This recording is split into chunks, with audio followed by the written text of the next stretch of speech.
Alright, what's up YouTube?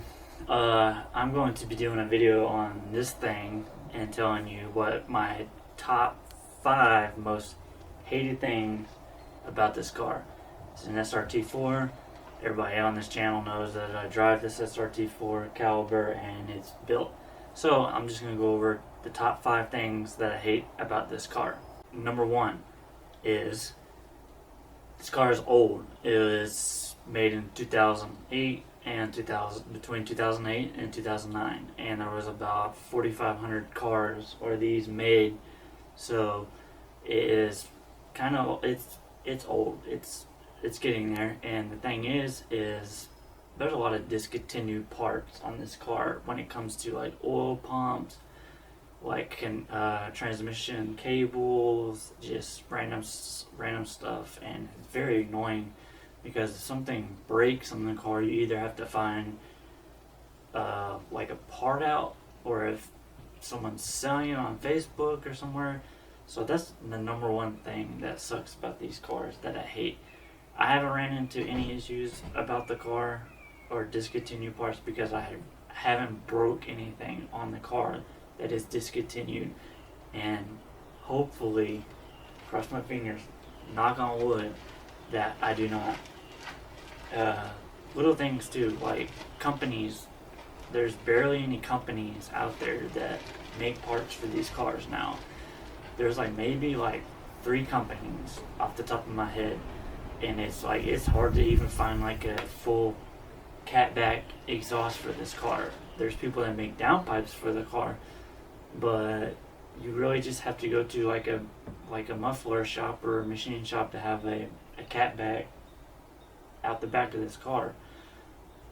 Or when it comes to like little stuff, it's very hard, or it's going to be expensive because they will charge just a little bit more because the market is dried up on these cars, and just less and less of these cars around, so like less people are buying stuff for these cars. Number 2 on the list, it's a front wheel drive car. It comes out of the factory around 290 horsepower stock, and it's front wheel drive. It's not a huge dislike on this car, but it would have been amazing if Dodge wouldn't have been cheap on the transmission and would have stepped it up like the Evo and the STI, and made it all drive. It would have made this car completely out of its mind for 300 horsepower all-wheel drive system. Instead of, you get a front-wheel drive that doesn't even have LSD, so one tire fire if you're doing a burnout, or you really do like spin off of like power in this car because it's torquey. And that's really the only big second thing that I dislike about this car, is that it's front wheel drive. The Neon was front wheel drive, so I can understand why they kind of went the cheap route. It did front wheel drive. So that's number 2 on the list. Number 3 on the list is something that happens to all these owners of this car, and it is the plastic undershroud underneath the car. If plastic, anything that you run over or hit, it breaks it.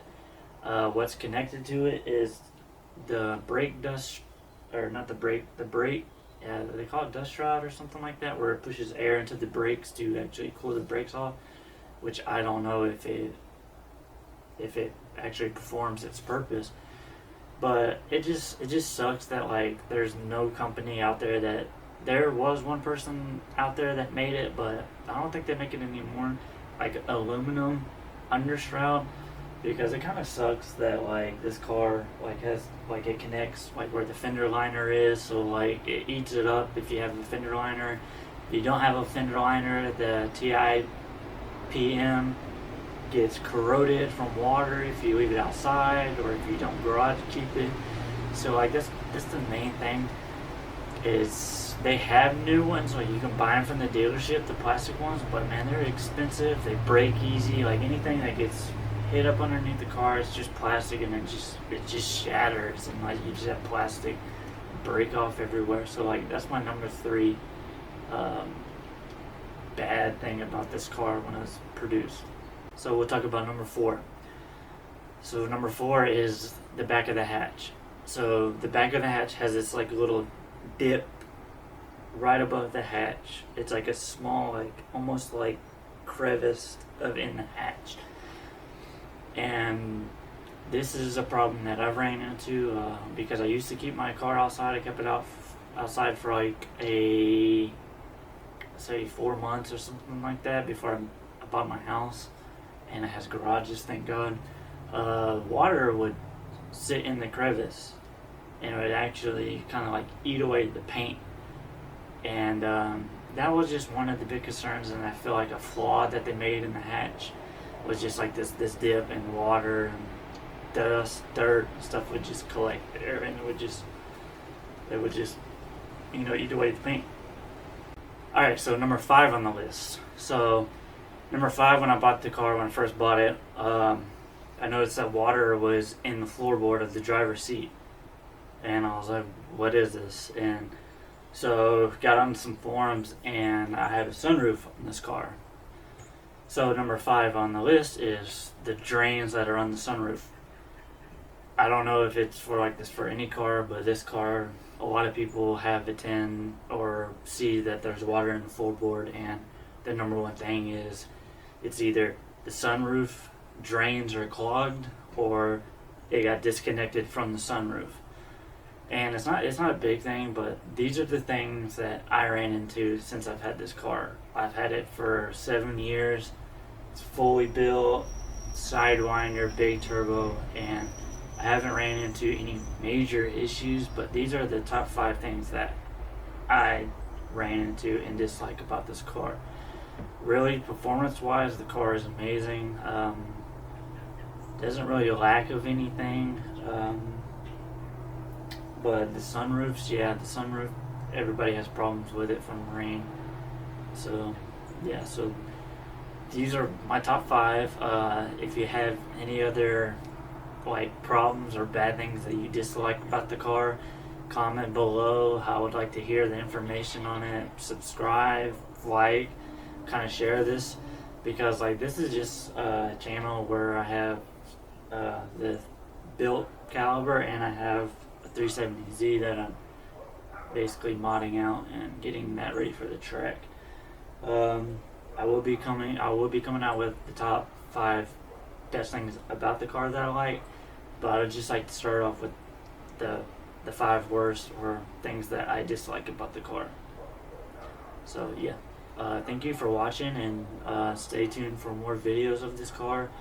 There's going to be more racing the car, racing people, just everything about the car. It's a rare car. You barely see them. Not many people have a setup that I have. It's like maybe 3 people in the world that I know of that have this setup. So it's really cool to put out content about this car, because you barely see it, and people are like, what is this car when they see it? So it feels good to share and be a part of the Dodge Srt4 community. And thank you for watching, and peace out.